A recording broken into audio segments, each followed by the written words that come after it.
YouTube, this is Unconnected 007, and today I'm going to show you how to disassemble and reassemble a ps3 controller. Now this is really easy and really simple. So the tools you'll need is, what helps is a magnet just to put your screws on, a couple of ear thingies, alcohol for if you're cleaning. That's what I'm doing. I'm going to end up cleaning my buttons because they're starting to stick. Something got in them, spilled or whatever. A Phillips screwdriver. And what helps is just to have a needle nose just in case. Alright, so that's just your tools that you'll need for this process. Now I've already taken out the screws. You can go ahead and do that because I hate taking out screws and it takes me forever, so I did this early so you guys don't have to watch me take the screws out. So alright, so what you're going to end up doing is just pulling the back of the controller up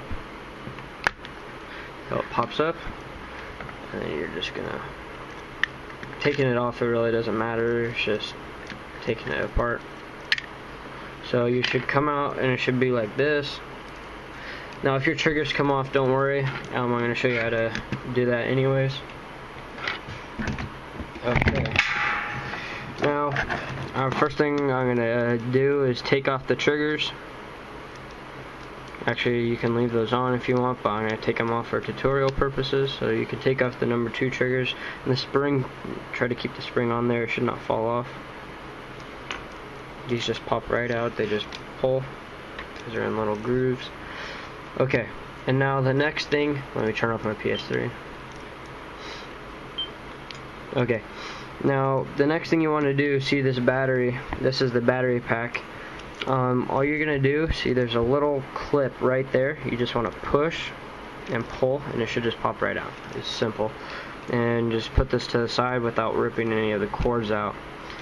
Okay, now you want to do, there should be little clips right here as you can see, and you just want to take a flathead and just pop them out, or needle nose. Okay, and I'll do the same to the other side.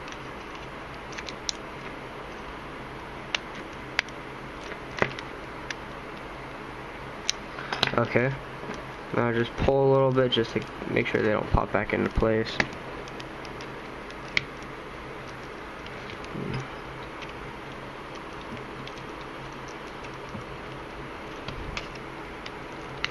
Alright, so once you have done that, get your Phillips screwdriver again, and there's a little screw right there that you're just going to loosen so the whole thing slides out.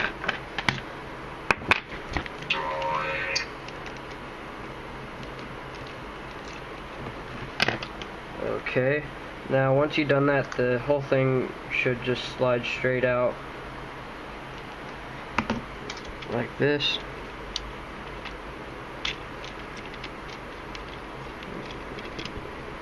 Okay, and there you go, it just pops out. And try to keep the board onto the thing, it's a little difficult to line up. Alright, so once you have done that, that's pretty much it so far. Now you have just an empty shell, and you can take this off, and then there's your start buttons.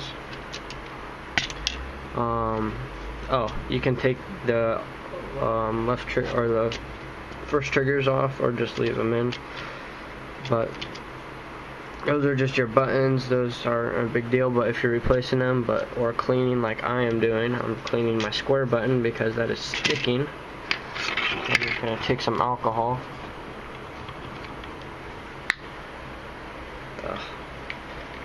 One sec. Okay.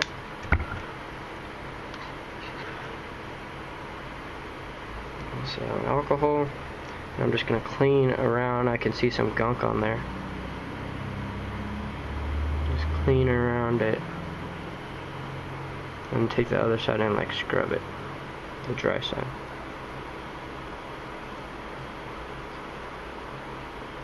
Alright, now that feels a lot better. There was something sticky on there. It's probably soda or something.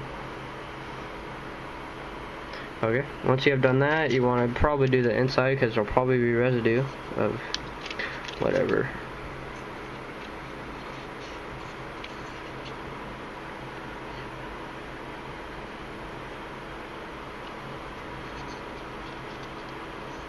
and then just clean it, dry it off.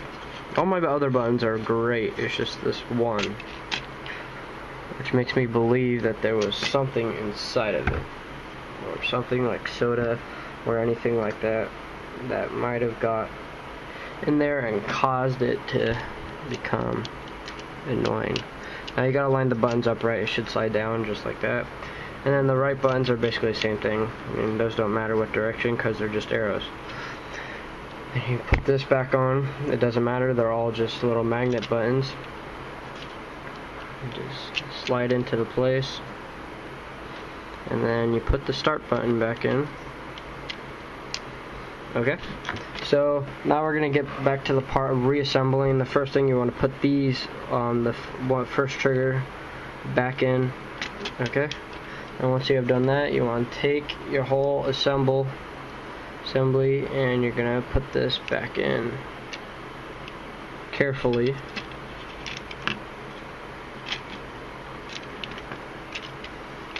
This part is a little bit more difficult. Okay, that was actually pretty easy. So sometimes these triggers will line up, like this one already did. This one lined up perfect, this one didn't. You can see it's sticking because it did not get put in right.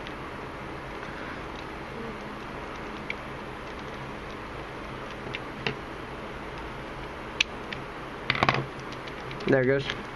So both of those triggers are working, and these are put in the right place. Don't force these in. There's little grooves that they should slide down on top of, and right there.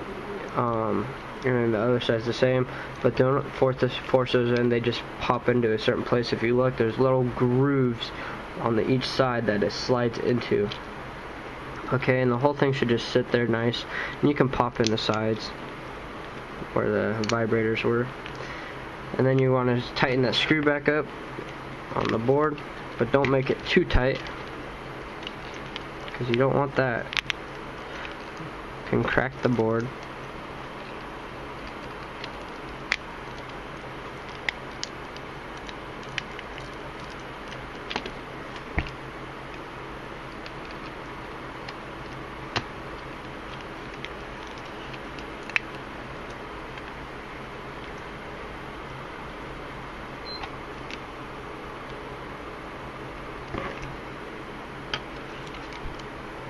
Make sure all your buttons are pushed through all the way.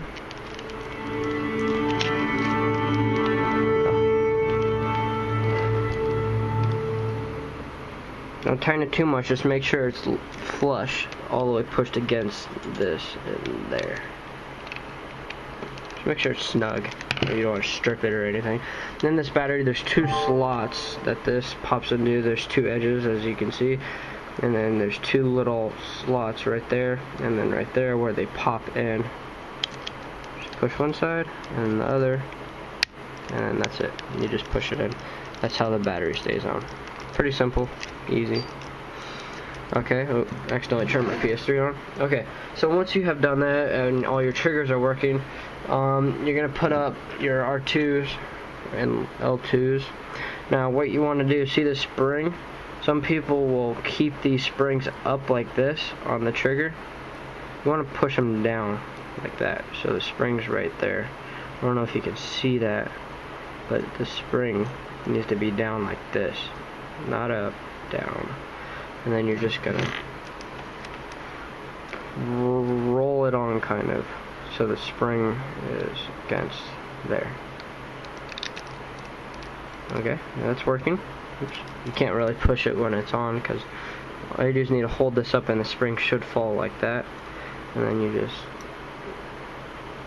push it on.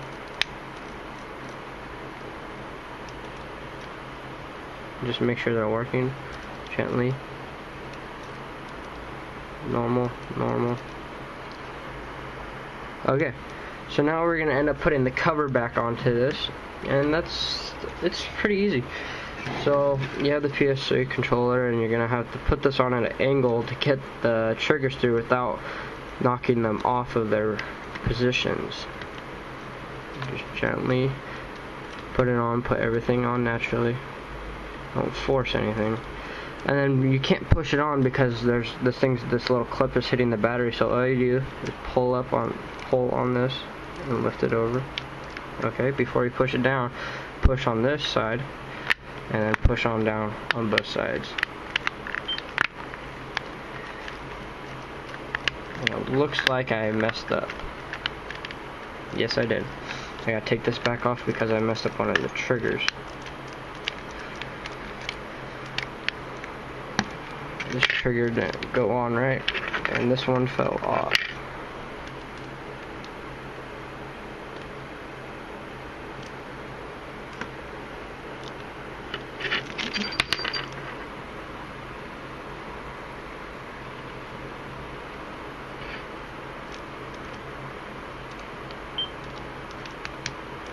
Okay, there we go. Oh, now I gotta put that one on.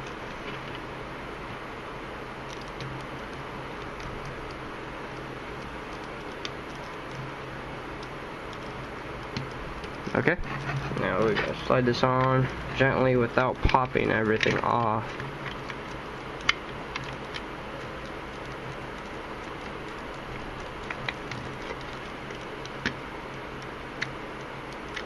Okay, so you get the triggers through without popping them off, and then you gotta pull this over the battery. Okay, and then push down on this side so they don't pop out. Oh, I messed up the trigger again.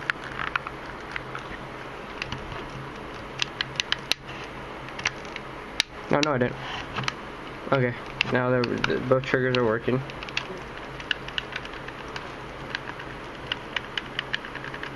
Okay, so now that's basically it. Before you put all the screws in, test the controller, make sure it's working, all the buttons. Yeah.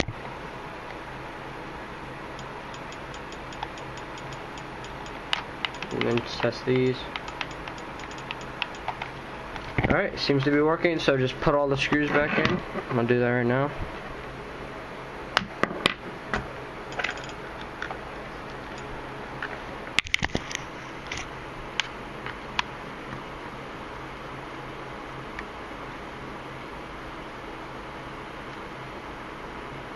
And that's pretty much it. So please rate, subscribe, and comment, and tell me if I helped you out.